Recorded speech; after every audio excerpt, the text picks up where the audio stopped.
Jujutsu Kaisen Season 2 Episode 9, another spectacle of 2D and 3D animation. This episode was directed by Teppei Okuda, who made his directorial debut. This episode was storyboarded by series director Shotago Shizono. He has done a lot of work for this show so far. The last episode wasn't particularly good looking. It was a low priority production despite the few major names. They weren't trying to do much with that episode, but this one was different. This episode was a return to form for the team. Before we get into this episode, let me talk about the ghosting and the dimming. Although this time around it's not exactly about those things themselves. It's about a certain streaming service which refuses to do anything about them. Crunchyroll, the streaming service which allegedly has access to the unghosted versions of these episodes but refuses to upload them. Over the past week, tens of thousands of people, myself included, tried to contact Crunchyroll about this issue, and guess what they did? That's right, absolutely nothing. The tweets, the hashtags, the petitions, the formal complaints, none of it bothered them. They didn't even acknowledge the issue, which, depressingly enough, doesn't surprise me. Anyway, the ghosting wasn't really an issue this time around. It was almost non-existent. That's enough rambling for now, let's go through this thing. Make sure to subscribe. The episode starts off with this 4-3 sequence. Not much happens animation-wise, but it's extremely pleasing to look at. The drawings are simple and don't have much detail, which makes them easier on the eye. The compositing is subtle. It presents the colors in a toned down, relaxing way. It also adds this grainy filter on top of the animation, which further adds to the camcorder-like aesthetic. We saw a similar scene back in episode 1, but the footage quality is more period appropriate. The older footage was more compressed and had more distortions, while the newer footage has an improved picture quality. On to the fight. An impressive thing about this episode, or this arc in general, is the crowds. I'll talk more about them later, but basically the amount of people on screen is ridiculous. Yes, they are mostly unmoving, but still. This cut looks really cool. The background is CGI, which makes for a dynamic shot.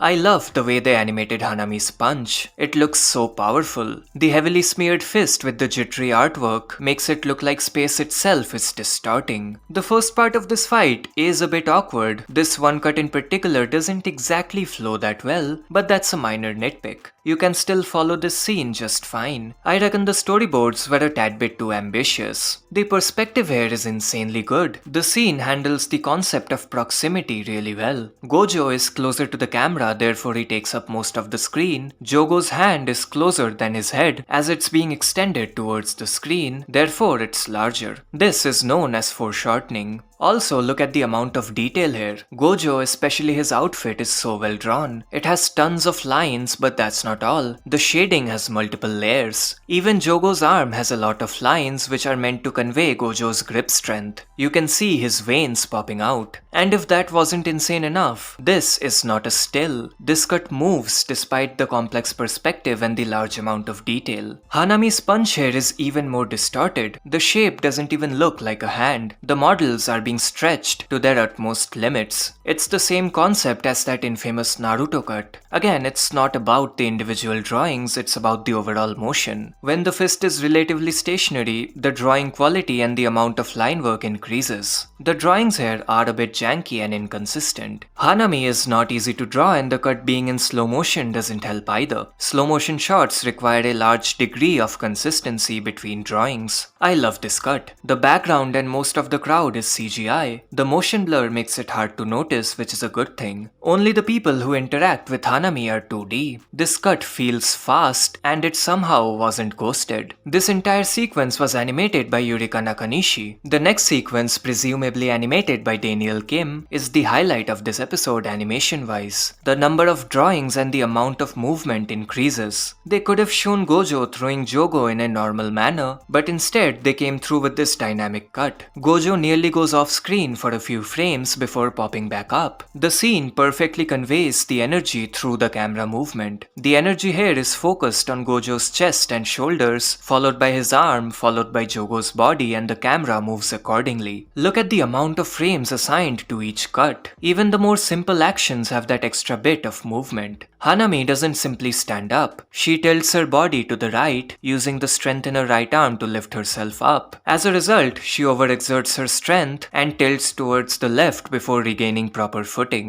Excellent volume and weight control here, although the head lift could use an extra frame or two. Also, this entire scene is tilted by 90 degrees. Goshizuno storyboards, what else did you expect? Jogo closing in is animated, meaning it consists of multiple unique drawings. I can go on and on about how good the movement is. Look how well Jogo eases into the scene. He is slow when he's far away from the screen, but speeds up as he gets closer. A classic trick. Also, you can catch some cool perspectives if you pause at the right time. Classic foreshortening. Just look at how much the characters move. Even the smallest actions have a ton of weight and volume. The drawings in this cut do fall apart a bit. The complex perspective and the constant movement was perhaps a bit too much. Top tier character acting here. The head and the hand movement looks so insanely good. It's mesmerizing. Again, Hanami is not easy to draw. The frame count is so consistently high. We get this gorgeous cut which was originally corrected by animation director Yurika Nakanishi, and then it was corrected again by chief animation director Ryosuke Yajima. Also, lovely bit of character acting here. So many frames. The urgency is perfectly conveyed. The camera tracking the head movement also helps with that. Cool bit of action here with some amazing perspectives, strong drawings, and constant motion. Seriously, it doesn't feel stiff at any point. Gojo doesn't just sit on Hanami, he rocks back and forth as Hanami is struggling to get him off. Also, look at how delicate the hand animation is. Like I said, this entire sequence was the highlight of this episode. The amount of movement and the quality of the same is absurd. A tiny bit of crowd animation here which is still quite impressive. Love the storyboard work around this section. The framing makes the scenes more interesting. So many layers of motion here. The blood, Gojo, the smoke and the background move at different speeds while Jogo moves in the opposite direction. This is probably the most heavy-handed the compositing has gotten this season, but since the idea was to convey an overwhelming amount of energy, it works. The Gojo drawings are so strong. Also love the multi-layered shading on the fabric. Here's another example of that high frame count movement with an amazing sense of weight and volume. Also love the light flickering effect which was added by the compositing team. Again, the Gojo drawings were so good throughout this episode. This sequence looked quite impressive. The storyboards made this bit of dialogue fun to watch. Also, I didn't know Jogo's head was this large, but it does look threatening. The entire scene turns more orange and the compositing team added a bunch of heatwave distortions which make Jogo feel powerful. Also love the effects in the background. The people sliding out of the way in this cut does look awkward. They look like PNGs being dragged across the screen, which is exactly what they are. They probably wanted to animate these people moving out of the way, but they couldn't. Although the running animation on Jogo looks quite nice. There's a sense of desperation in his body language. The rotation here is really well done. It's a proper rotation, meaning each character is drawn from multiple angles. It's not a bunch of layers sliding across the screen. It's particularly impressive because of the amount of characters that needed to be rotated. One thing this episode did struggle with is the crowd animation. There are moments where the crowd is too unmoving, to the point where it looks like they aren't reacting to their surroundings. Also, the show did hide behind motion blur and moving layers of still drawings. Although that is understandable. There is a reason why anime as a whole struggles with crowd animation. It takes a lot of time. I'm glad they didn't fill up the screen with subpar CGI crowds. Also, there are a few good crowd shots sprinkled in, and in general the crowds do look good. It's just that nearly every scene features a crowd, and not all of them can be animated. Gojo's domain was mostly shown through the compositing, but the drawing quality was ridiculously high. Gojo's running was another insane sequence. Just look at the amount of people on screen, each having their own unique design because they are in costume. I cannot stress this enough, there are way too many people here. They are stills and some of the drawings are reused, but who cares? It looks so insane, and it keeps going. The speed is really well conveyed. Gojo is smeared and his body is twisted into some energetic arcs, and these arcs get more extreme as the scene rolls on. The cuts in between give us some time to breathe and comprehend the scene, which also features background animation, and even the background is smeared, which gets the speed across. The crowd moves faster and faster to the point where they look like abstract shapes. Even Gojo's own model is being stretched and distorted. Again, animation is all about the motion. These distorted drawings make the motion feel fast and smooth. Nearly 2 whole minutes of insanity Mighty, presumably animated by Kaito Tomioka, who has done a lot of work for this season so far. Amazing stuff. Gojo's breathing looks way